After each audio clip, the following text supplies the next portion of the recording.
ئەم کوڕە لە هاوبەندی ژینگە پارێزی. ئێمە ئەم ئۆتۆمبیلە کارەباییە بە سەرانسەری ئەمریکادا دەگێڕین بۆ پیشاندانی ڕێگاکانی داهێنان لە بازاردا هەن بۆ چارەسەرکردنی گۆڕانی کەشوهەوا.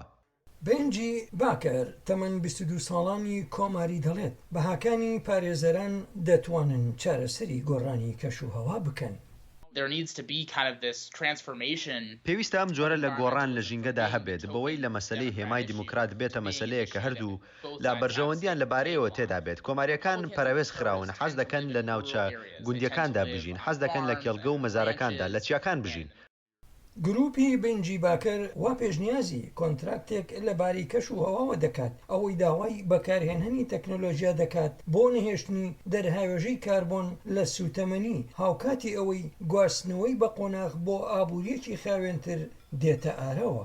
لەلایەن خۆیانەوە زۆرێک لە دیموکراتەکان پشتیوانی لە سەودایەکی نوێی خاوێن دەکەن ئەوەی پێشنیاری ڕێکارەکانی خێراتر و زیاتر گشتگیر دەکات لەگەڵ ئەوەشدا زۆرێک کراون بەرامبەر وتیوێژەکانی نێوان هەردوو پارتەکە.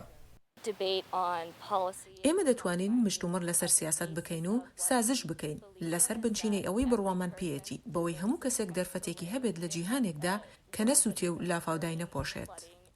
بەڵام بەر لە هەڵبژاردننی سەرۆکایەتی مانگی 11 پەتای کۆڤید-19 و ئابووری ئەو شتانن کە ئەمریکایەکان زۆر لەبارەیەوە نیگەرانن.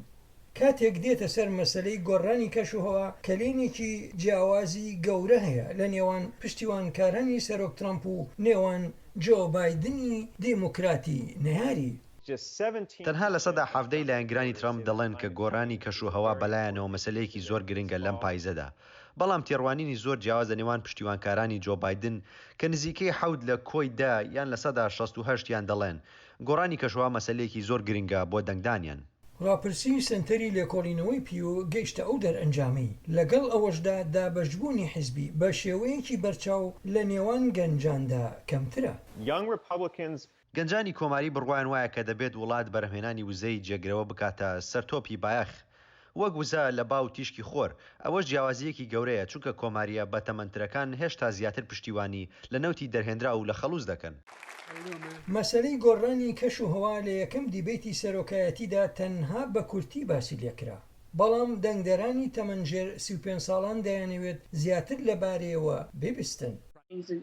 ئەمە مەسەلەیە کە ستایشی کاتی زۆر زیاترە هەتا وتوێژی لەسەر بکرێت و هەروەها کاتی زیاترش بدرێتە کاندیدەکانمان ئەو پرسیارانیان لێ بکرێت چونکە مەسەبارەتە بە ئایندەمان.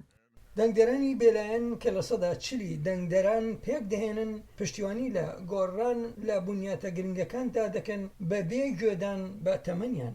لەو دەمەی ئەمریکایە گەنجەکان ڕەنگە کۆک نەبن لە سیاسەتی پەیوەست بە گۆڕانی کەشوهەوا بەڵام ئەوان چارەسەریان دەوێت. ئاستەنگەکان بۆ دەنگدەرانی گەنج ئێستا گۆڕینی ئەو حەزەیە بۆ کاردانەوە. دەمانەوێت دەنگدەرانی لاو زیاتر بەرپرسیار بن سەبارەت بەو شتانەی دەگوزارن وەک گۆڕانکاریەکان لە شێوازی ژیانی ڕۆژانە. بەڵام دڵنیاین کە ئێمە قسە بۆ یاسادەرانمان دەکەین.